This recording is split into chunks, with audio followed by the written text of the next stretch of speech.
Messieurs, dames, on a des choses à se dire. Et en bien, alors en bien, en bien, voire même peut-être en très bien, mais peut-être aussi en un peu moins bien. Mais aussi parce que personne attendait. Personne, je dis bien personne ne s'attendait à de telles annonces. Aujourd'hui, le 18 juin 2024, a eu lieu le Nintendo Direct tant attendu par des milliers, pour pas dire des millions de gens. Et à la surprise générale, ils ont en premier lieu annoncé la suite directe de Fairy Tail, le jeu sorti sur console il y a maintenant peut-être 2 ans, qui s'appellera tout simplement Fairy Tail 2. Voilà, c'est sorti de nulle part, personne ne pouvait prévoir que ça allait être annoncé lors d'un Nintendo Direct, sachant que d'habitude c'était Koei Tecmo eux-mêmes qui avaient fait la promo du jeu. Là, c'est balancé de totalement nulle part, et ça va donc bien évidemment adapter tout ce qu'il manquait dans le premier opus, et j'ose espérer qu'il y aura quand même beaucoup plus. Ma crainte première en ce qui concerne ce second opus, c'est qu'il ne soit purement et simplement qu'un DLC du premier en fait, hein. Ils appellent ça Fairy Tail 2, moi ma peur c'est qu'ils adaptent simplement Arbalès, c'est-à-dire l'arc qu'il nous manque. Alors il y a Avatar, mais t'as compris, hein, je veux dire le dernier gros arc du manga c'est Arbalès, et c'est tout. Ça veut dire qu'on aura vraiment que ça à se mettre sous la dent au niveau du jeu. Niveau gameplay, vous me connaissez, j'ai testé le jeu sur la chaîne, je vous l'ai même fait en let's play. Et vous savez particulièrement ce que j'en pense de ce jeu Fairy Tail, un jeu au tour par tour, où il faut monter de niveau, c'est un RPG au tour par tour. Pour faire très simple, j'ai pas aimé. Voilà, j'aime pas, je n'ai jamais aimé les jeux au tour par tour. Alors peut-être parce que j'ai vieilli et puis je supporte moins le tour par tour, mais ce Fairy Tail ça a été une vraie purge. J'ai kiffé parce que c'est Fairy Tail et parce que la licence fait que j'aime j'ai réussi à apprécier le jeu et à le finir jusqu'au bout, mais au-delà de ça, j'ai pas du tout aimé le jeu. Il est pas spécialement beau, même pour un jeu console, et de l'avoir vendu plein pot à l'époque, 60 euros, je crois qu'il est toujours à ce prix-là d'ailleurs. C'est vraiment, c'est toujours honteux à ce niveau-là. J'ose penser, ça sera pareil sur le second jeu qu'on verra juste après. On attendait des infos, on les attendait pas aussitôt. C'est pareil, on les attendait pas aussitôt. Le jeu est pas spécialement beau, on va pas se le cacher, mais aussi parce que peut-être c'est la version Nintendo Switch. Hein, attention, on sait que la Nintendo Switch est en fin de vie, et que par conséquent, au niveau graphisme, tout ce qui est éditeur tiers, ça bave, c'est pas beau, c'est dégueulasse, les portages sont pas propres, et tout ce qui est Nintendo eux-mêmes, quand c'est de leur patte et qu'ils ont le temps de travailler le portage, ou qu'ils ont le temps de travailler leur jeu principal sur leur hardware, c'est propre. Mais tout ce qui concerne les éditeurs tiers et tout, quand il faut s'adapter à l'hardware et downgrade inlassablement les jeux, on sait que ça rend toujours pas bien. Donc la version, je pense qu'on a vu aujourd'hui annoncée pour le Nintendo Direct, c'est la version Switch, et que ce sera probablement un peu plus joli, que ce sera proposé, je pense, sur PC, sur PS4 et sur PS5 un peu plus tard. Là, c'est juste parce que ça a été annoncé tel quel. Je pense que ça sortira sur toutes les plateformes. De toute façon, le premier est sorti sur toutes les plateformes. Il n'y a aucune raison que ce second opus, qui vient clôturer la licence, à moins qu'il nous balance de nulle part une suite avec la quête de 100 ans, mais moi je n'y crois pas. Moi personnellement je n'y crois pas. Tout ce qui a été présenté là c'est vraiment the final, tu vois. Et tout ce qui a été montré dans le gameplay et dans la vidéo de présentation, c'était essentiellement du Arbalès, histoire de conclure l'histoire. Tout ce qu'ils avaient probablement pas eu le temps ou pas pu mettre dans le premier, ils le font dans un giga gros DLC, dans un jeu qui vont te vendre le même prix que le premier, avec moins de contenu, avec le même gameplay, avec les mêmes missions secondaires. Moi, c'est ça ma peur. C'est qu'en fait, le jeu, au niveau de l'histoire, il dure 5 à 10 heures. Ils comptent le vendre 60 euros. Moi, c'est ça ma peur. Voilà, après, je peux me tromper. Ils vont peut-être ajouter des histoires supplémentaires. Mashima, il a peut-être participé au jeu et on n'en savait rien. Il y a peut-être des histoires, des OAV. Ils vont peut-être adapter les films. Je ne sais pas. Je ne sais pas à ce stade ce qui compte y avoir dans ce jeu, au niveau du contenu, au niveau du machin. Tout ce que je sais, tout ce qui a été montré là, c'est que c'est Arbalès et rien de plus. Maintenant, on verra ce que l'avenir nous prévoit. Et la seconde, alors, on avait eu des infos très récemment grâce au Marvelous Game Showcase. Je vous en ai fait une vidéo qui a extrêmement bien marché. Je m'attendais pas à un tel succès.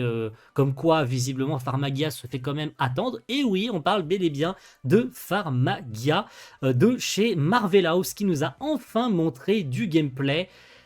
Et c'est comme avec Fairy Tail, j'ose imaginer, j'ose espérer, parce que là c'est encore pire qu'avec Fairy Tail. Là c'est vraiment, j'espère de tout mon cœur que ce qu'on a vu là, c'est la version Nintendo Switch. Parce que si c'est pareil sur les autres machines, si ça sort en dehors, genre sur PC ou sur les autres consoles de salon et tout, si le jeu sort dans cet état-là, c'est une honte. Le jeu est dégueulasse. Je suis désolé, le jeu est moche à en crever. Vraiment, je suis désolé de commencer par ça, mais le jeu est moche à en crever vraiment au niveau beauté. Le jeu est complètement laid.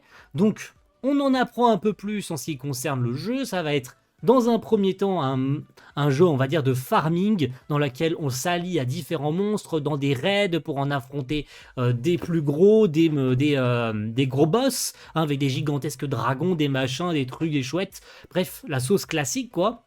Et donc on a une espèce de, comme on le voyait dans l'opening, une espèce de champ dans lequel on cultive des monstres, visiblement, ou bien de la nourriture pour nos monstres, monstres qu'on est, de ce que j'ai cru comprendre, aussi capables de fusionner entre eux pour en créer des plus puissants. C'est, comme je l'imaginais, un Gate of Nightmare 2.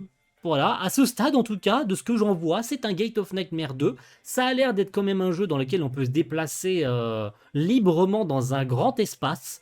Mais au niveau de la technique et au niveau du gameplay en lui-même, ce qui est présenté sur cette vidéo, c'est horrible, quoi. C'est à en mourir, quoi. Le jeu est complètement moche, quoi. C'est dégueulasse. Et j'ose espérer vraiment que c'est le portage Switch. Et que quand le jeu sortira, s'il vient à sortir sur les autres consoles de salon, c'est-à-dire PS4, PS5, PC et autres, va savoir s'il sortira sur d'autres supports, j'espère qu'il sera plus beau que ça. Parce que si c'est ça, le jeu final, tel qu'il nous l'est présenté là, j'ai pas vu de under the development, hein, genre en cours de développement ou ce n'est pas la version finale, j'ai pas vu de ça. Peut-être que c'était marqué, mais j'ai pas fait gaffe. Mais le jeu est moche, le jeu est horrible, quoi, vraiment. J'espère que le jeu est encore en développement et que c'est pourquoi il n'a pas encore. Que ce soit comme ça, en fait, que ce soit aussi moche pour l'instant, ou bien c'est juste le portage Switch. Je croise les doigts. Mais en tout cas, ils le sortent en Europe, hein, comme le fait habituellement Marvel House. Reste à savoir si on aura une version traduite en français ou pas, puisque on sait que les grosses licences de Marvel House ont des sous-titres français, c'est déjà ça, mais pour le reste, on a au moins une sortie internationale avec des sous-titres anglais, ce qui sera déjà mieux que rien, sachant que on a une date de sortie pour ce Pharmagia. Et oui, le jeu est prévu pour le mois de novembre 2024. Et oui, et oui, et oui, et oui, ils avaient dit lors du Marvelous Game Showcase que le jeu était prévu pour cette année. On n'est pas encore 100% sûr de la date, on n'est pas à l'abri qu'ils repoussent le jeu pour X ou Y raison, mais la date elle est posée, et d'ailleurs elle est un peu plus précise lors du Nintendo Direct Japon, où il marque bien 1er novembre 2024. Non, et non chez nous, où c'est juste précisé automne, hein, c'est juste précisé novembre. Et ils n'ont pas de date précise, c'est juste précisé novembre 2024. Sur la bande-annonce japonaise, il est bien marqué 1er novembre 2024. À voir si c'est la date définitive, ou s'ils peuvent le repousser de quelques jours, quelques semaines, voire jusqu'à l'année prochaine, par exemple, hein, si le jeu n'est pas fini. Mais tout laisse à croire, en tout cas, que le jeu va bien sortir en novembre. C'est la date qui est posée pour l'instant. Et j'espère que c'est pas le jeu final, mais que c'est juste le portage Switch, parce que là, je vais me mettre à pleurer du sang. Je vais l'acheter.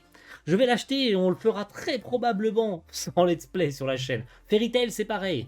Fairy Tail, c'est prévu, je sais pas si je l'ai dit, c'est prévu pour l'hiver 2024. C'est-à-dire, alors il y a toujours des débats là-dessus, hein. Hiver 2024, moi, quand j'entends hiver 2024, j'entends début 2025. Parce que l'hiver, messieurs, dames, ça commence au mois de janvier, hein. Voilà. À moins que le calendrier des jeux, quand il parle d'hiver, il parle de décembre. Mais je crois bien que moi, quand j'entends hiver, j'entends début d'année prochaine, hein. Bon, après, je peux me tromper, il est quand même précisé 2024. Donc ça pourrait totalement arriver, même si c'est pas totalement précis, ça pourrait arriver vraiment en fin d'année, genre mi-décembre pour Noël, tu vois, le jeu arriverait pour Noël sous le sapin, tu vois. Ça pourrait être possible, hein. Mais moi, quand j'entends hiver 2024, j'entends surtout début 2025. Parce que hiver 2024, c'est pas très précis comme date, hein. On l'a vu avec certains films d'animation qui précisent hiver 2024 et au final ça sortira que l'année prochaine. Alors qu'il y en a qui ont entendu hiver 2024, c'est-à-dire janvier 2024. Non, hiver 2024 c'est dans un an. Donc en janvier 2025. Donc moi j'entends plus que le jeu sortirait entre janvier et mars 2025. Maintenant, ils peuvent le sortir plus tôt. Koei Tecmo, ils ont quand même 6 adapteurs Arbalès, pas grand chose à foutre. Hein, sincèrement, ils ont pas grand chose à faire hein, s'ils adaptent que ça. Le jeu il va être plié en 5 heures et c'est juste un gros DLC qui peuvent sortir dans 3 mois. Hein. Maintenant, j'exagère peut-être. Mais en tout cas, c'était juste pour l'information. Cette vidéo est déjà beaucoup trop longue. Je vous laisse avec ça. À vous de vous faire votre avis là-dessus. Allez rechecker le Nintendo Direct sur Nintendo France pour avoir toutes les infos traduites en français, même pour Pharmaga où tout a été traduit en français et tout, pour l'histoire, pour les événements contenus dans le scénario, etc. etc. Je l'ai survolé un peu parce que j'étais au travail en même temps quand ça s'est passé, mais je vais la revoir encore une fois, hein, cette bande-annonce de Pharmaga, histoire de bien me rappeler les événements si j'ai pu louper des trucs. Mais là, en checkant la bande-annonce japonaise, j'ai eu des relents, hein, c'est pas beau. Mais bref, ne tirons pas encore sur l'ambulance, ça se trouve le jeu sera plus beau sur PC. Merci à tous et rendez-vous très vite pour une prochaine. Ciao, bye.